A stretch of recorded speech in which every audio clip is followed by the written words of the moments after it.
Mtandao wa Tetezi wa Haki za Binadamu ni taasisi ambayo inathamini sana uhuru wa habari, freedom of expression pamoja na press freedom. Na toka tumeanza kazi miaka 13 iliyopita, tumefanya kazi nyingi sana na vyombo vya habari hapa Tanzania. Tumefanya kazi na waandishi katika misaada ya usalama na masuala ya mahakamani. Wanaoongoza kupewa msaada ni waandishi wa habari. Sisi kwa mwaka tunaweza tukakuta tumesaidia waandishi wa habari wasiopungua 100 kwenye changamoto mbalimbali, ikiwemo kuwakilishwa mahakamani. Sasa hivi tunapozungumza kuna kesi zinaendelea nyingi, wengine wamefungwa tayari, tunakata rufaa. Kwa tunaendelea kuhakikisha kwamba usalama wa waandishi wa habari ni swala la msingi sana kwenye kuhakikisha kwamba freedom of expression, kwa sababu freedom of expression, uhuru wa kujieleza,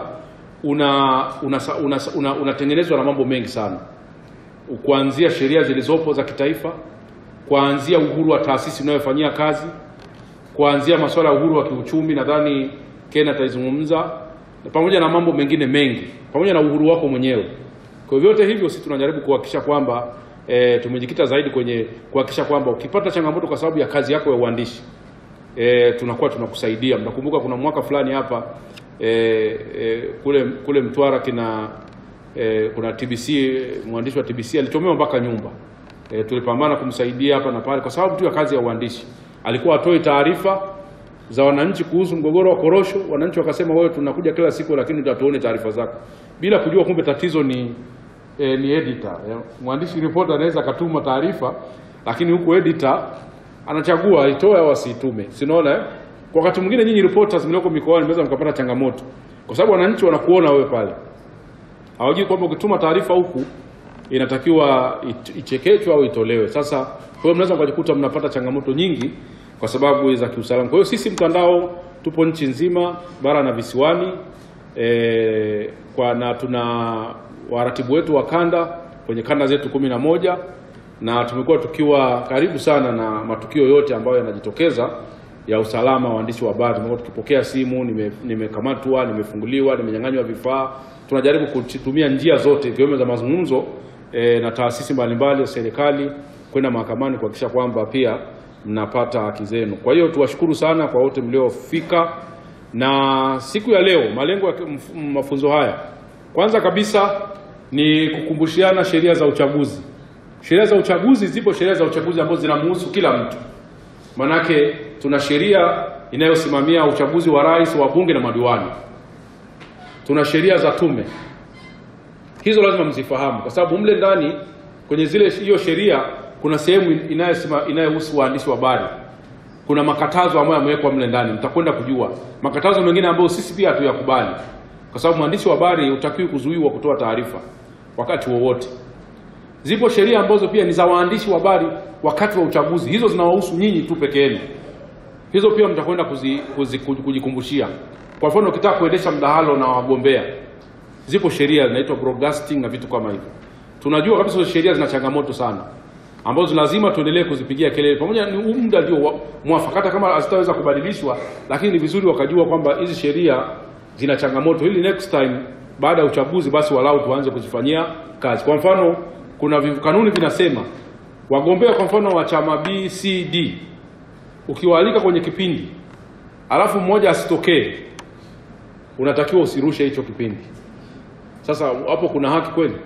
Yaani mtu ameamua kulala kwake, wewe chombo cha habari unatumia muda wako na rasilimali, umeandaa kipindi, wale wawili wao wamekuja, mmoja hajaja, au watu wawili wakuja, amekuja mmoja.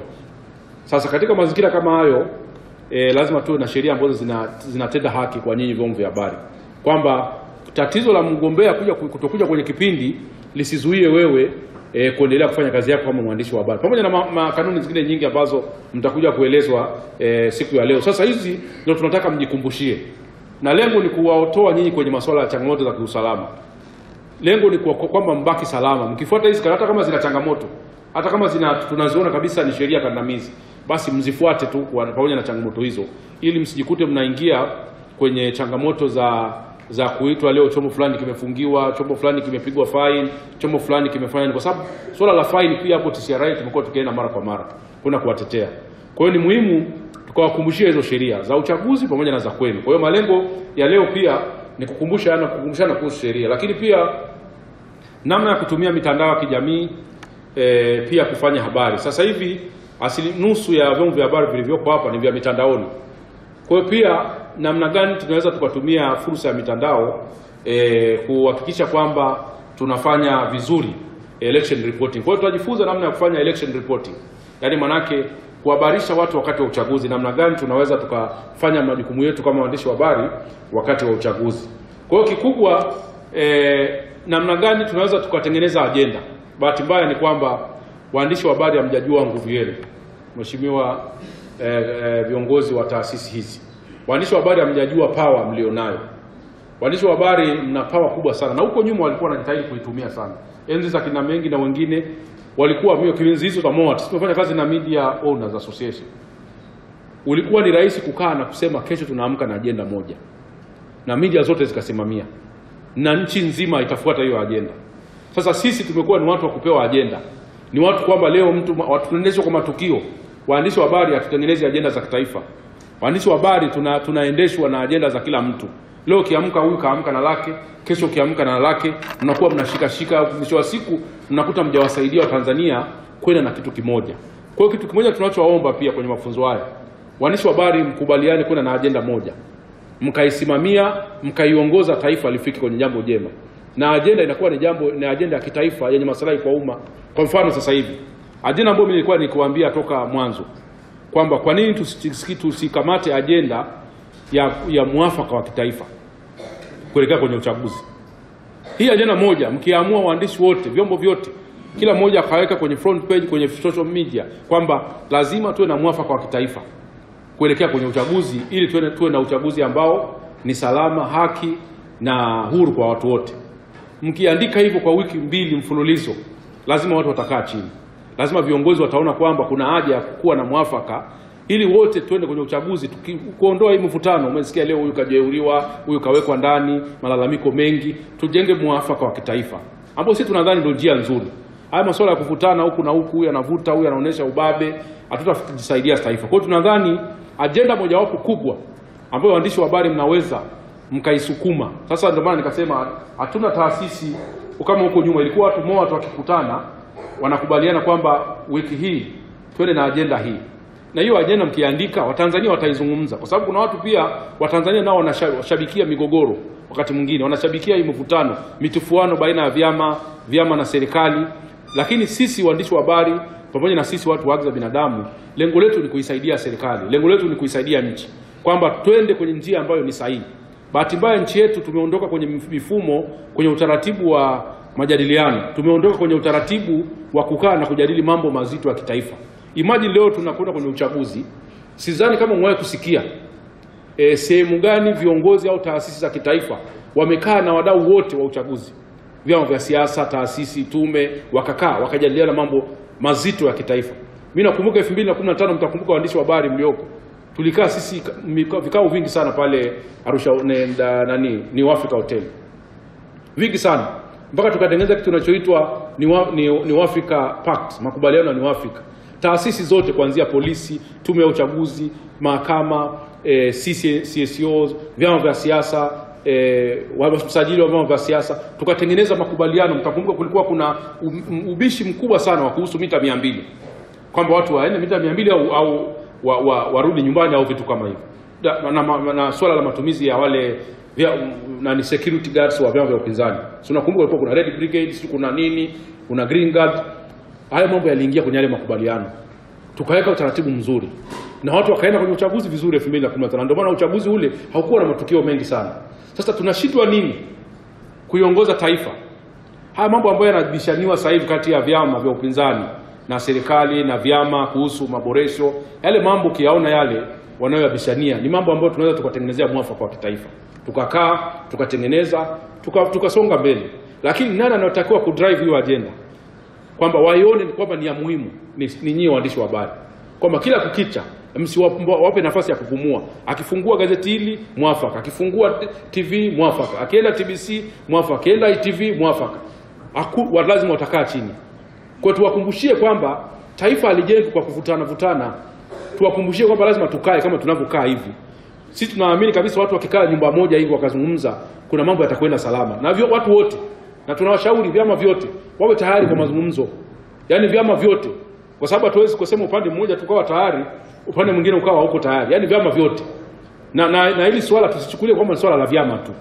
Swala la mwafaka wa kitaifa, mnapaswa waandishi wa habari mkawepo, viongozi wa dini wakawepo, vyama vya siasa vikawepo, taasisi zote zinazosimamia uchaguzi vikawepo, sisi watu wa haki za binadamu, taasisi za kijamii ziwepo, na makundi yote kwenye huo mwafaka. Kwa sababu uchaguzi sio swala la vyama vya siasa tu. Vile ni vyombo vya kisheria kwamba lazima tupitie vyama vya siasa, lakini uchaguzi ni wetu sisi wa Tanzania. Yaani tungeweza kufanya uchaguzi hata vyama vya siasa bila kuwepo. Lakini kwa sababu katiba imelazimisha tupitie vyama vya siasa, basi ni muhimu tunapozungumza masuala ya uchaguzi tusione kwamba ni swala la wanasiasa. Kwa nini nimezungumza hilo? Kwa sababu ndio la msingi, ni sehemu ya agenda ya reporting. Kwamba kwenye reporting ya uchaguzi mnatakuwa mnachagua engo gani ninyi waandishi wa habari ya kwenda nayo pamoja na kuseti agenda. Naona kwamba wakati mwingine kuripoti haya matukio ambayo yanatokea inaweza isisaidie sana taifa. Ni vizuri mkatoa, kwa sababu kazi yenu pia ni kuripoti kila tukio. Lakini mtakuwa muende beyond event reporting. Yaani zile taarifa za matukio tu. Mnatengeneza agenda yenu, mnatafuta watu wanawatengenezea agenda, mnakwenda mnazungumza nao mpaka mnafika hapo. Nadhani ndio la msingi. Lakini jambo lingine, tutatoa pia jackets kwa waandishi wa habari. Tuna jacket 600 tutazinduliwa leo hapa na mkurugenzi wa UTPC. Bahati mbaya tulikuwa tumemwalika katibu mkuu wa Wizara ya Habari, lakini walikuwa Singida huko, na wameshindwa kufika. Kwa hiyo tutawakilishwa na mkurugenzi wa UTPC. Tutagawa, nyinyi wote mlioko hapa mtapata moja moja, lakini zingine sasa zitazobaki tutazipeleka kwenye press club ambazo ziko active. Walau zikae kule. Tulifanya pia 2020, pia 2015. Kwa hiyo wale wenye vitu wa press club mlioko hapa mtakwenda nazo kwa ajili ya kukaa ofisini. Angalau 20 kila press club, kwa sababu ya majackets lengo lake ni kuleta neutrality.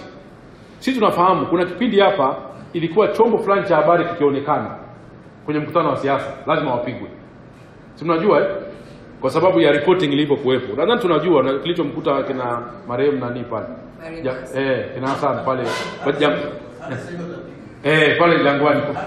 Si unaona? Kwa hiyo sasa neutrality inasaidia. Unakwenda mtafundisha masuala ya security. Ukishaona nenda tu na nani ya kawaida, vaa press, unaonekana wewe ni press. Haijulikani umetoka TBC, umetoka Jambo, umetoka ITV, unafanya news yako, unaondoka. Of course, wakati mwingine hata hizi logo natakuwa mzi avoid.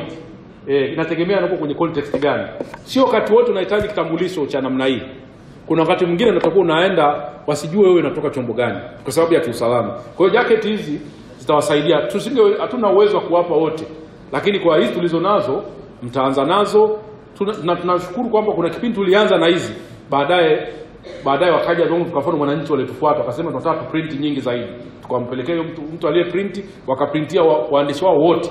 Kwa hiyo sisi wito wetu pia ni kwamba baada ya hizi 600 vyombo vya habari wamiliki, basi waprintieni waandishi wenu press club ambazo ni neutral nyingi waandishi wenu wakati huu, ili waweze wakati mwingine sawa inategemea. Wengine unaweza ukaenda sio kila tukio. Zingine unaweza ukaenda na brand yako, Star TV nini, lakini kuna wakati mwingine nenda na neutrality kwenye cover. Hasa zile za kwenye matukio wale ya kampeni ambayo kidogo yanakuwa na vurugu mechi za hapa na pale. Kwa hiyo hilo nalo jambo lingine. Kwa hiyo mwishoni tunafahamu kabisa kesho ndio siku ya habari, ambayo sisi tulisema tukae na nyinyi leo kama sehemu ya kuadhimisha siku ya habari, lakini tukafocus kwenye tukio la mwaka huu kwetu Tanzania ambao ni uchaguzi. Nyinyi wadau wakubwa sana. Yaani nyinyi wa kiungo, na sasa hivi kila mwanasiasa mtakuwa mnaitwa vutwa kama mpira kwenye uwanja. Kwa hiyo ni muhimu sana mkafahamu kwamba mna majukumu haya, na sisi ujumbe wetu kwenye siku ya habari ni kwamba ni muhimu kuzingatia maadili, sheria za nchi, lakini pia kutengeneza ajenda za kitaifa na kwenda nazo kwa pamoja. Siku ya kesho ya habari inasema kuwekeza zaidi kwenye akili mnembo, kwenye masuala ya freedom of expression, artificial intelligence. Pia na nyinyi waandishi wa habari, artificial intelligence imekuja na madhara na faida na hasara. Ni nzuri kuitumia, lakini pia ndio imekuwa ikitengeneza pia mazingira ya fake news nyingi sana. Artificial intelligence imekuja na mazingira ya news inatengenezwa unaweza kaamini ni ya kweli. Sasa waandishi wa habari ndio kazi yenu kusaidia umma kujua hii ni artificial intelligence imetengenezwa tu, ni fake news, na hii taarifa kamili. Unaweza kutumia pia artificial intelligence kuweza kudetect taarifa ambayo ni feki au sio feki. Jamii Forum huwa wanajitahidi kufanya hivyo. Kwa hiyo mimi niwatakie kila laheri kwenye mafunzo haya, na nachoomba tu ni kwamba tuzingatie masuala ya usalama wakati wa habari. Na nyinyi waandishi wa habari mnafahamu kabisa kwamba ukifanya mizaa, mkiamua kufanya mizaa fulani, huko taifa linakwenda kwa sababu watu wanaofuatilia nyinyi sana. Tunajua sasa hivi kuna mitandao mingi sana na taarifa zinatoka nyingi sana, lakini nyinyi mnaweza mkasaidia taifa kwenda kwenye mwelekeo ambao ni sahihi. Na ndio maana tunasisitiza kwamba ni muhimu kujua sheria